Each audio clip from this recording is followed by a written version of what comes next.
Larry Riddle from L-3.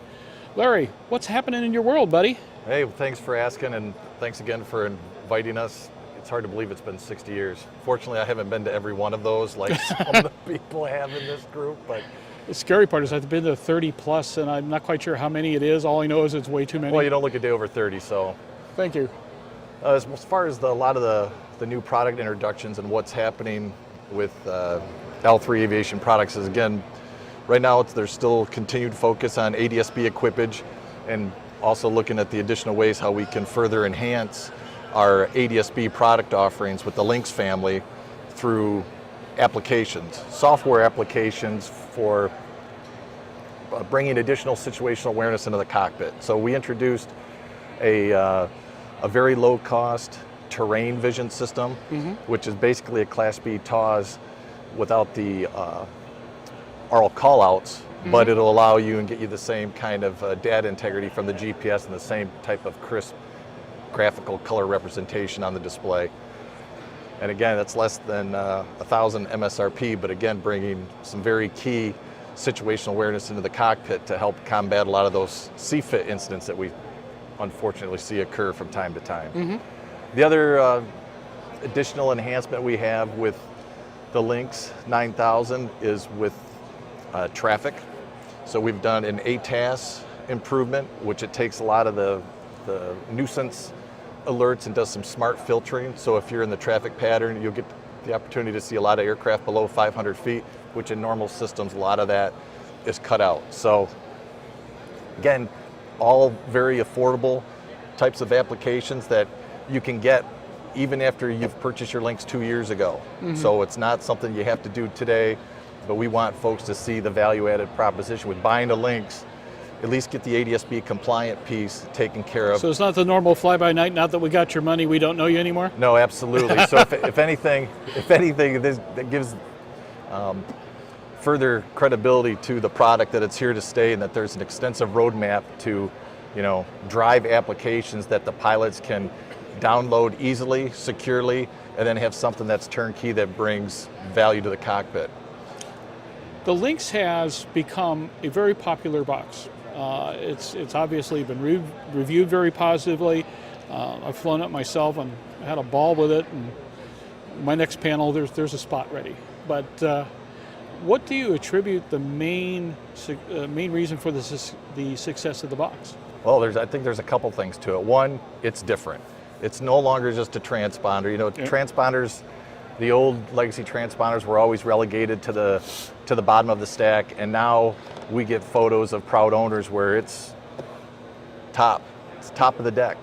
And so I think the fact that it has a display, it's interactive, and it's no longer, hey, you're setting your code and you're taking off and then you're not going to think about it again until you get some kind of tower or control handoff. So basically, I think the fact that it's bringing you in more information, and a lot of people are surprised too with the display clarity. Although it may seem small, it's again a size that people are accustomed to with their personal electronic devices.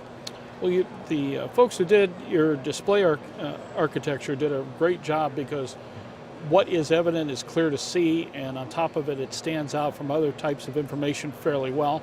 So in that particular regard, it's been fairly easy to ferret out the information that you need and dispense with the rest. So it's worked out pretty well. And the fact that the box has bandwidth to continue to add more applications, it just again adds that value for people to go, okay, I'll buy my base 9000 today, and then next year, maybe as a Christmas present to myself, I'll get the traffic elements. I'm holding out for the warp drive edition, man. Hey, whatever. Hey. If anybody can do it, you guys can do it. We'll do it. And then the other thing, we're also going to be at the end of April offering up a TCAS 1 option. So currently you can get a traffic advisory system embedded into the Lynx 9000, but we're going to take that up a notch and offer TCAS 1, which will be coming real soon. So again, no additional add-on hardware features. It's, the Magic software gets downloaded, and if you have a compatible antenna or you need an antenna for your TCAS 1 system, then you're ready to go, which is a great complement to the ADS-B traffic that's out there. What's an edition like that going to cost? Right now, I believe MSRP is a little under 2,000. For TCAS 1? Just drop, and it's a software, so no install, no nothing?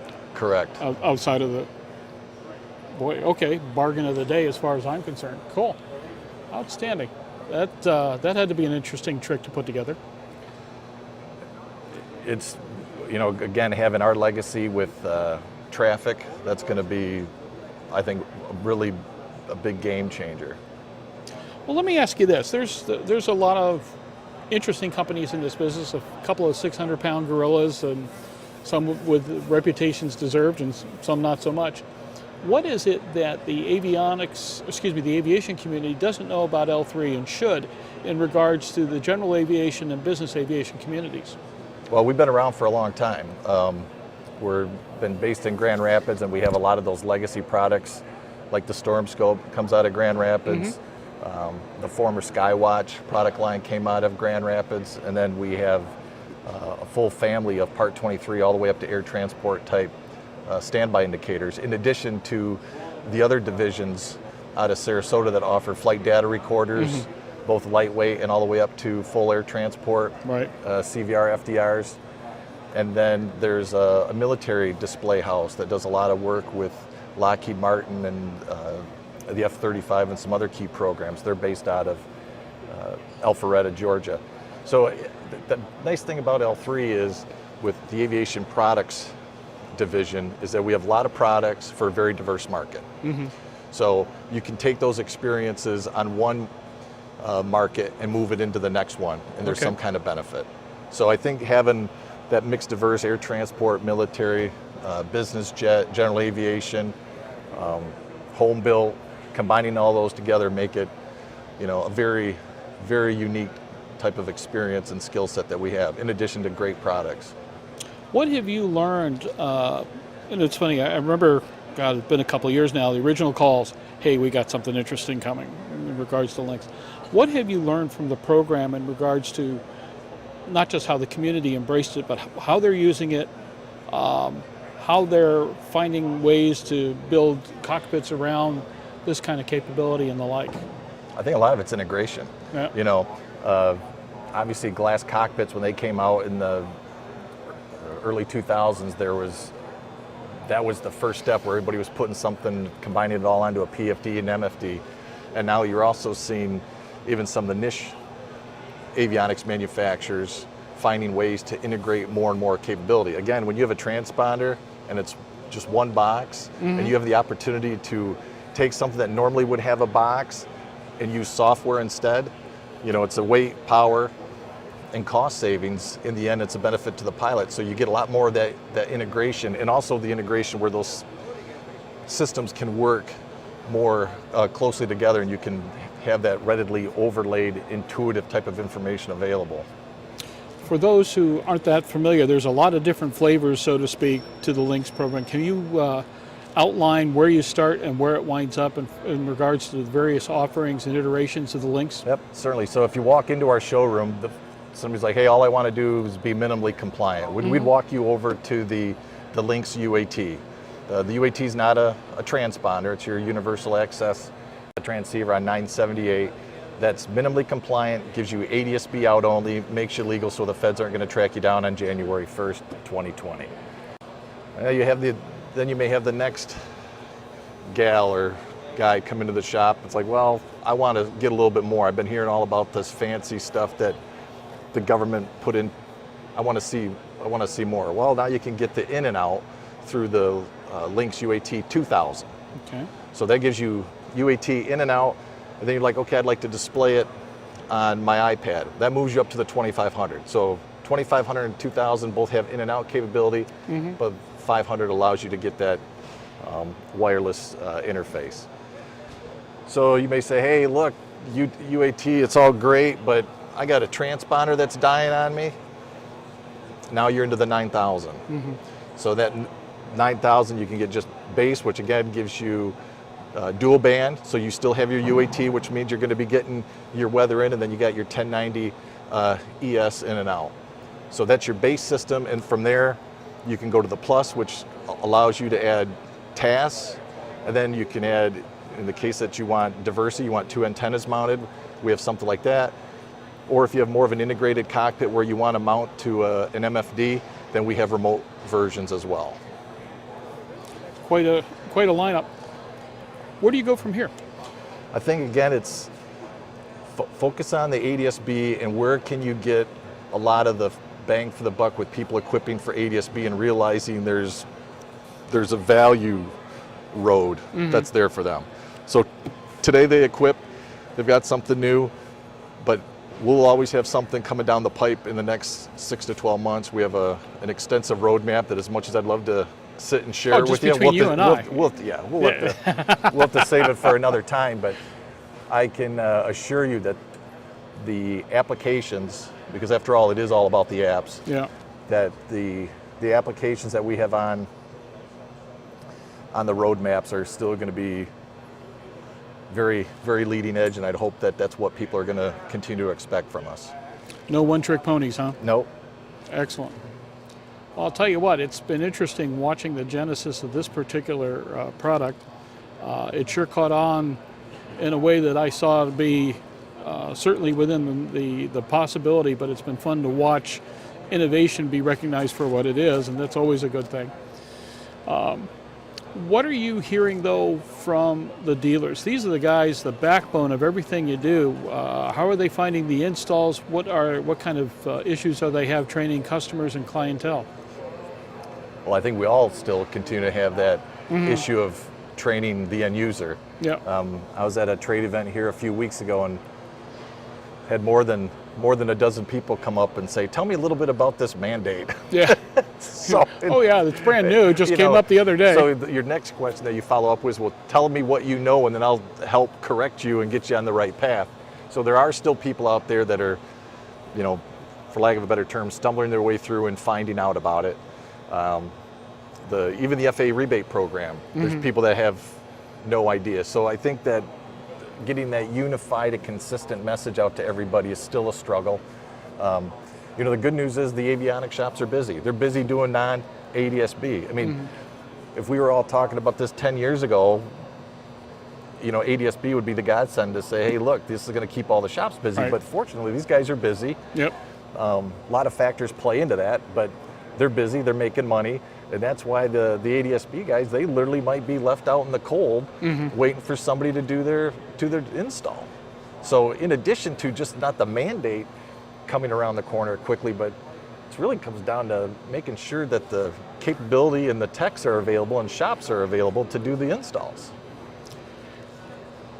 I have been racking my brain, such as it is, not a whole lot of racking required, trying to figure out why the community at large, GA in particular, has not done all that they can to get ahead of this. One, the longer they wait, the less likely they're going to find, the install on the schedule that they like or at the cost they like. It would seem to be a buyer's market right now. Why the heck is it taking so long to convince the GA community that 2020 is real and, oh yeah, breathing down our necks? I still think it's perception. People think of 2020, they think they got another year onto that. It's really December 31st, 2019. So have you met the federal government lately? But there's that perception. People say 2020. It's like, no, it's January 1st, 2020. Yeah. So I think there's still that perception of people believe they have time. There's still a belief that there's going to be something cooler, badder, and better out there from a technology, both in price, weight, size.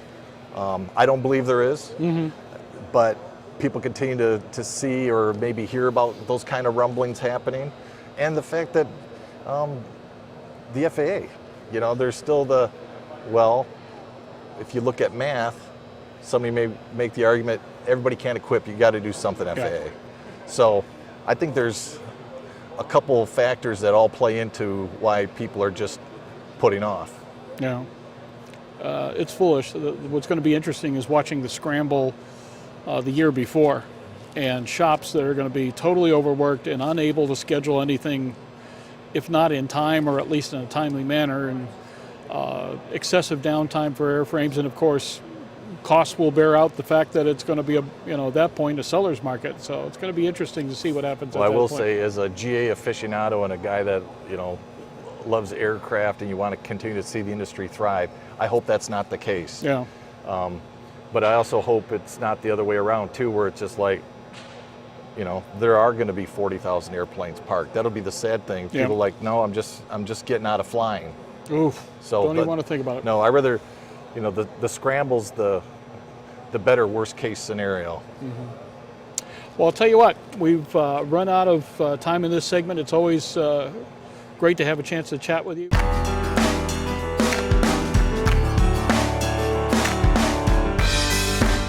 Aero-News Network's coverage of the 60th Annual AEA International Convention and Trade Show, live from New Orleans, is brought to you in part by the following sponsors.